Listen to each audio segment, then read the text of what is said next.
Bom, bom dia, alunos, né? A gente vai dar continuidade aí ao sistema de controle do nosso corpo, né? Quem controla o nosso corpo humano. Nós já estudamos aí que o sistema nervoso central, formado pelo cérebro e medula, comandam com impulsos nervosos no nosso corpo de maneira rápida, imediata, né? E nós começamos a estudar o controle do nosso corpo por meio das glândulas. Na aula passada, a gente falou que as sensações que nós sentimos, os sentimentos, como sensação de adrenalina, euforia, medo, tudo é controlado por maneira de hormônios, né? Nós falamos isso na aula passada, falamos sobre as glândulas que produzem os hormônios, o que são as endócrinas e as exócrinas e as mistas, né? A endócrina é aquela que libera a substância do hormônio produzida dentro do sangue, na corrente sanguínea. A exócrina libera para fora do corpo. E a mista faz as duas coisas, como é o exemplo do pâncreas, que tem uma glândula mista que produz insulina, libera dentro do sangue, e produz o suco pancreático e libera no sistema digestório. Bom, nós paramos na aula passada nessa parte aqui, sobre a hipófise. A hipófise é a chamada glândula mestre-chefe. Assim como o sistema nervoso central tem o cérebro como chefe, que comanda todas as atividades de impulsos nervosos, o sistema endócrino também tem a hipófise como chefe, glândula mestre, tá? A hipófise produz um montão de hormônio para controlar as outras glândulas. Esses são os hormônios que nós vimos na aula passada, tá? Nós vimos o hormônio do crescimento, o hormônio estimulante da tireoide, o folículo estimulante, o luteirizante, a prolactina, a ocitocina e o ADH. Vimos e falamos cada função que está aqui. Depois, se você quiser, reveja a aula ou leia novamente o texto do seu livro para você lembrar de cada função de cada hormônio desse. Essa glândula mestre, um dos principais hormônios que ela produz é o do crescimento. O crescimento, ele ocorre principalmente na época da infância e adolescência do organismo humano. A gente só cresce da infância até o final da adolescência, no máximo 25 anos de idade, a gente ainda está participando do processo de crescimento. Depois disso, o corpo estagna e começa a perder, né, essa questão do crescimento. Bom, os picos do hormônio do crescimento ocorrem na infância e na adolescência. Na adolescência tem uma fase chamada de estirão, que acontece com os adolescentes. Normalmente, para os rapazes, é quando eles estão passando do oitavo ano para o primeiro ano, ou seja, você vai do nono ano, quer dizer, do nono ano para o primeiro. No nono ano, o adolescente deve ter lá seus 14, né, para 15 anos, mais ou menos nessa idade, ou mais, ou 13 para 14, ou 15 para 16. Ele ocorre essa injeção de grande quantidade de hormônio e ele tem um crescimento rápido, que a gente chama de estirão. Ele cresce em altura muito rápido e o corpo fica bem mais alto do que era. Para as mulheres, esse crescimento, esse estirão também ocorre, e ocorre antes da menstruação. Depois que a mulher menstruou, o crescimento, a liberação de hormônio é em quantidades menores, então ela cresce um pouquinho menos, ok? A produção e secreção de hormônio do crescimento não são iguais em todos os horários do dia, tá? Os hábitos, como prática de exercício físico, podem influenciar na produção e liberação de hormônio. Então, gente, não é toda hora que produz hormônio do crescimento no seu corpo, e se você não pratica atividades físicas, essa quantidade de hormônio pode ser menor. Isso pode influenciar seu crescimento. O horário que mais produz hormônio do crescimento é no sono, quando você está dormindo, tá? É quando você está dormindo que você cresce. Já ouviu falar nisso? E às vezes tem alguns sonhos que as pessoas relacionam com crescimento, aquele sonho que você está caindo, que você está tropeçando, eles relacionam com a produção de hormônio de crescimento no seu corpo. Você está na fase, está crescendo. O hormônio é produzido em todas as fases da vida, né? Como é reproduzido na idade, mas ele tem altas quantidades quando você está crescendo. A falta desse hormônio pode gerar vários problemas de saúde, como aumento da gordura corporal, fadiga, cansaço, redução da massa muscular e da sua densidade óssea, o osso fica frágil. E também tem estudos relacionando a falta de hormônio do crescimento com depressão, a pessoa fica deprimida, tá? Em alguns casos, pode ocorrer alteração na produção do hormônio. No caso, quando o hormônio é produzido em pouca quantidade, menor quantidade do que o normal, a pessoa vai apresentar uma doença chamada de nanismo, que reduz, né, resulta na baixa estatura. É importante ressaltar que o nanismo, assim como o gigantismo, podem ter outras causas sem ser alteração no hormônio, tá? Pode ser outras questões genéticas, entre elas herdadas de pais e mães. Não é só por causa do hormônio, tá? Então, aqui a gente tem duas pessoas representadas nessa foto, uma pessoa com gigantismo e uma pessoa com nanismo. A com gigantismo, o exemplo, ela é produzido muita quantidade na infância e na adolescência, e com o resultado a pessoa apresenta uma estatura muito grande, muito elevada, podendo chegar a 2,40 m a 2,70 m de altura ou até mais, tá? Ah, professor, vai ser legal, a pessoa vai ser bem alta, vai poder jogar basquete fácil, né? Jogar vôlei, esportes que precisam disso. Não, quando a pessoa tem gigantismo, ela tem dificuldades para se movimentar. Olha esse cara, ele tem dificuldades para ficar em pé, ele usa bengala, porque ele é tão alto que o coração dele não cresceu igual o corpo cresceu. E aí ele tem dificuldade de bombear sangue desde o pé até a cabeça. Então isso dificulta ele a movimentar.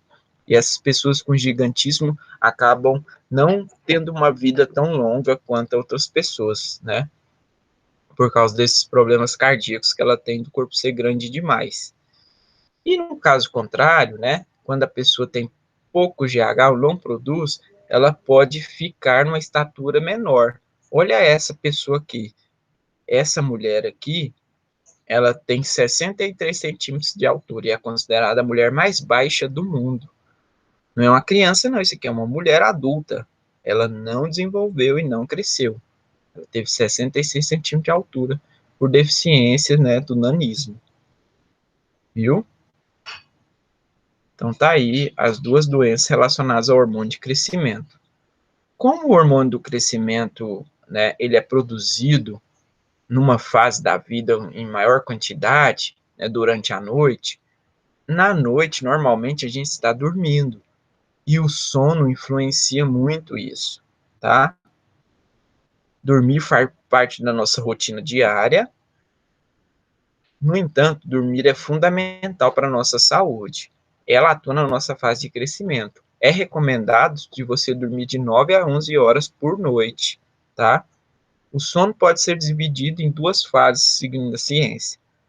O sono que a gente chama de não REM, tá? E o sono REM. O não REM é quando não tem movimento rápido do olho, quando você olha o olho fechado da pessoa e o olho não está mexendo.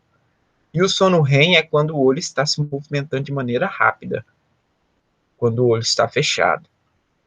O sono não REM, que é chamado de sono profundo, tá? Ele tem 4 fases, é dividido em 4 fases. A primeira fase é a fase onde o hormônio melatonina é liberado. O que é o hormônio melatonina? O hormônio melatonina é o hormônio do sono. Esse hormônio só é produzido, gente, quando o ambiente está escuro. Se você está em um ambiente claro, não vai produzir esse hormônio e ele não vai te dar sono. Você vai ficar acordado. Então, temos que tomar muito cuidado com isso. Quando for dormir, procurar um ambiente escuro e desligar todos os aparelhos eletrônicos, celular, TV, essas coisas que ficam ligadas e produzindo luz, ainda mais o celular que brilha demais, isso vai fazer você não produzir o hormônio do sono e aí vai atrapalhar o seu sono. E se atrapalhar o seu sono, atrapalha a sua saúde, viu? Então, é recomendado desligar tudo e ficar no ambiente escuro para produzir o hormônio do sono, na primeira fase. Na segunda fase, o sono fica leve, o ritmo cardíaco e respiratório diminui e a temperatura do corpo também diminui. Na fase 3 e 4, que é a mais importante do sono, que é a fase do sono profundo, ocorre a produção de liberação do hormônio de crescimento. Então, e também produz um hormônio chamado leptina. Produz também o cortisol, tá?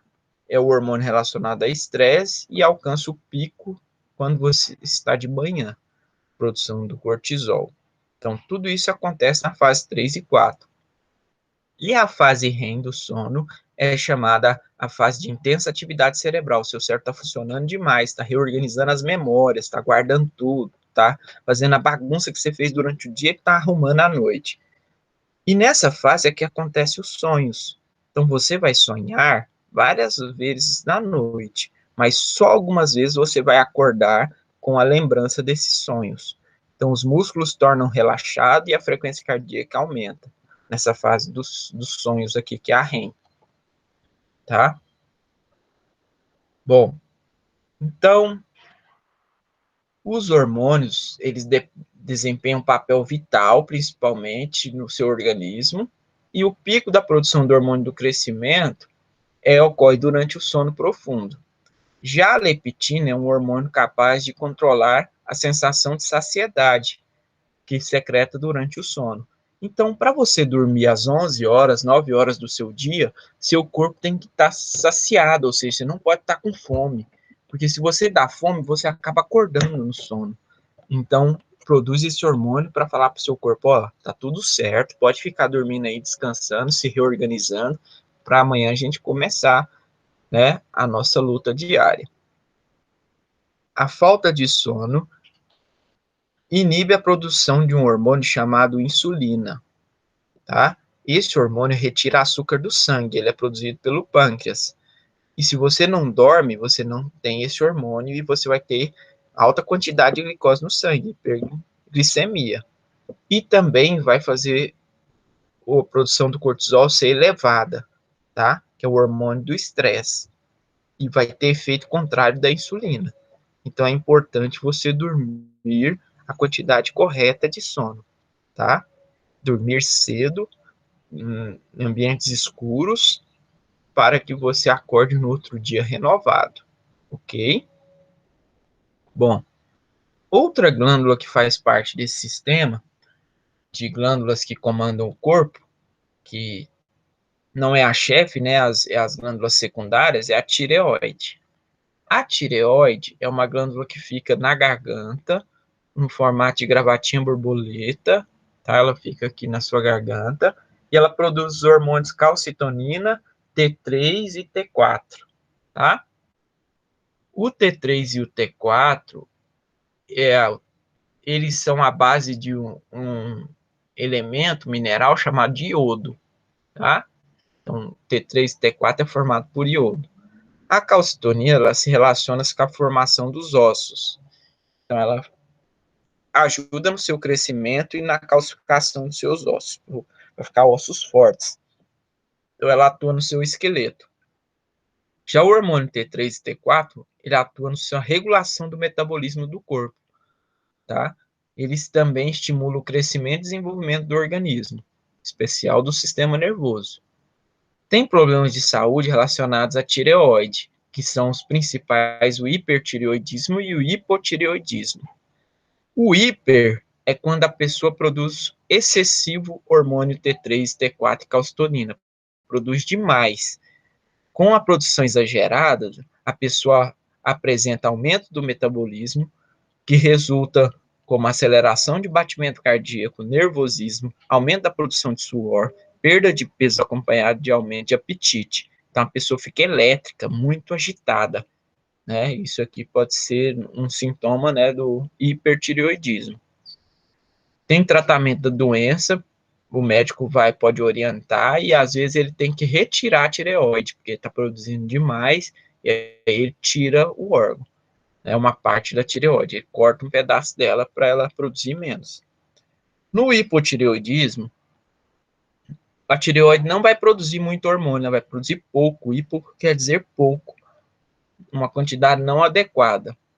O que vai acontecer com a pessoa que está produzindo pouco, tá? Ela vai ter efeitos contrários a quem produz muito. Vai ficar mais lenta, vai aumentar peso, né, ganho excessivo de peso, vai ficar sonolenta, a massa corporal vai aumentar, o batimento cardíaco vai diminuir e vai aumentar o cortisol no sangue, tá?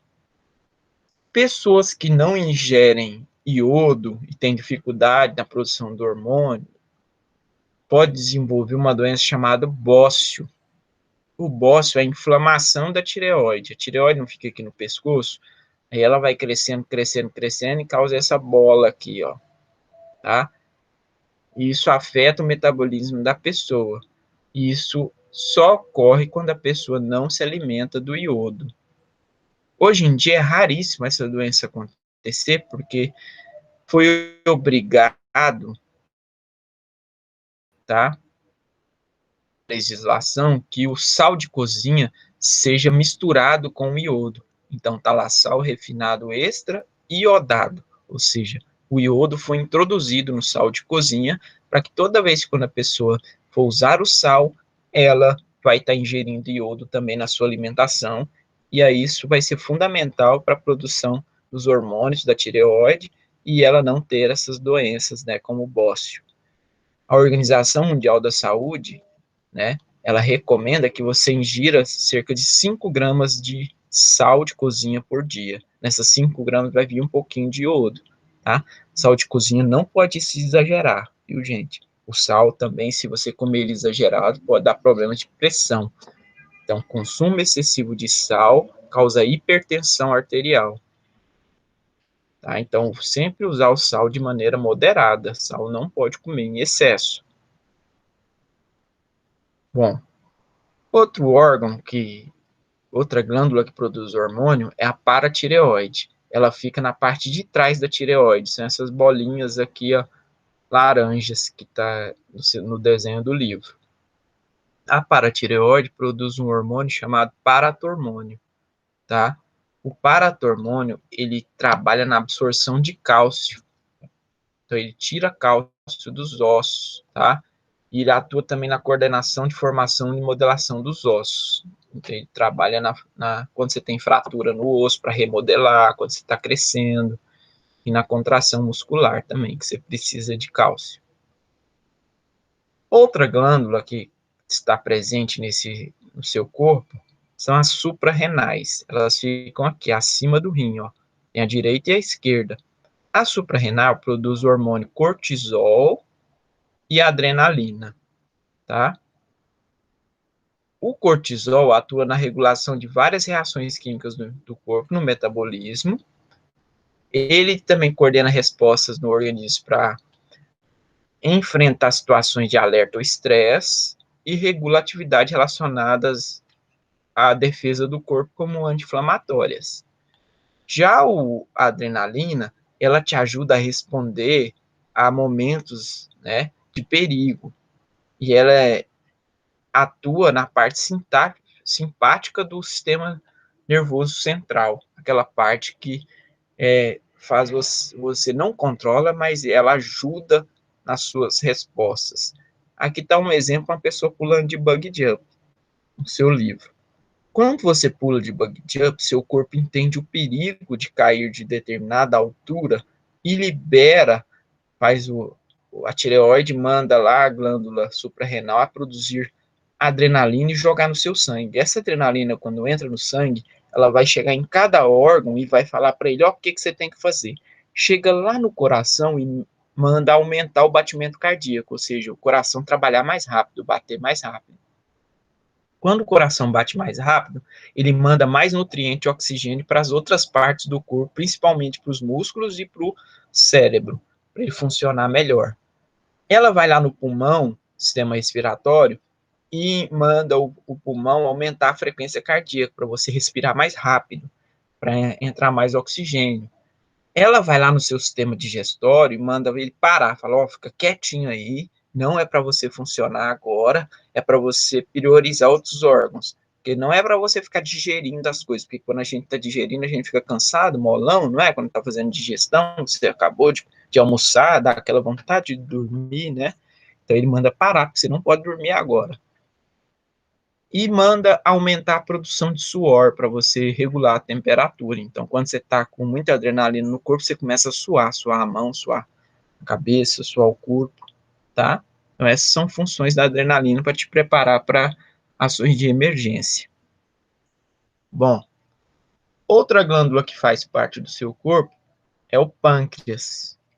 O pâncreas é uma glândula mista que fica junto do seu sistema digestório, tá? Ela é uma glândula anexa ao sistema digestório e grudada aqui no intestino, nessa região.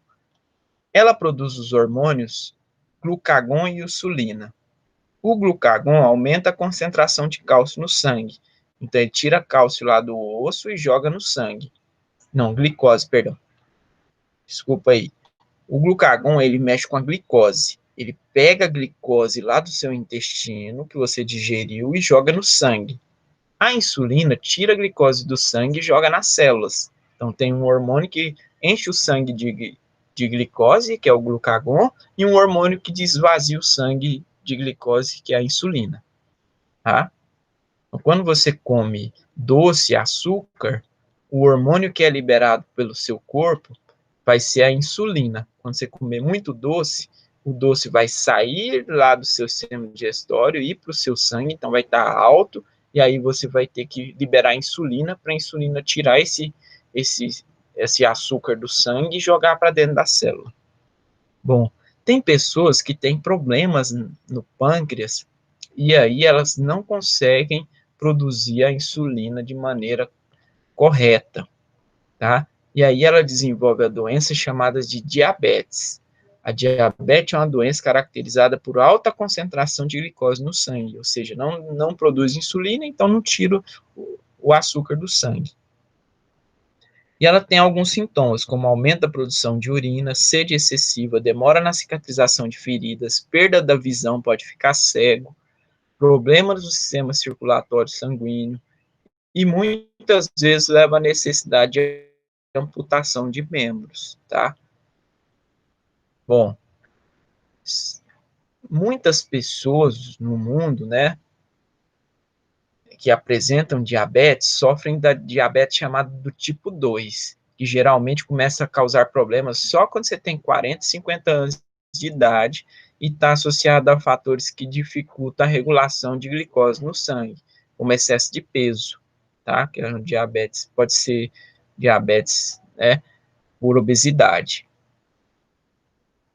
Por razões desconhecidas, no entanto, a incidência de diabetes tipo 1 vem aumentando.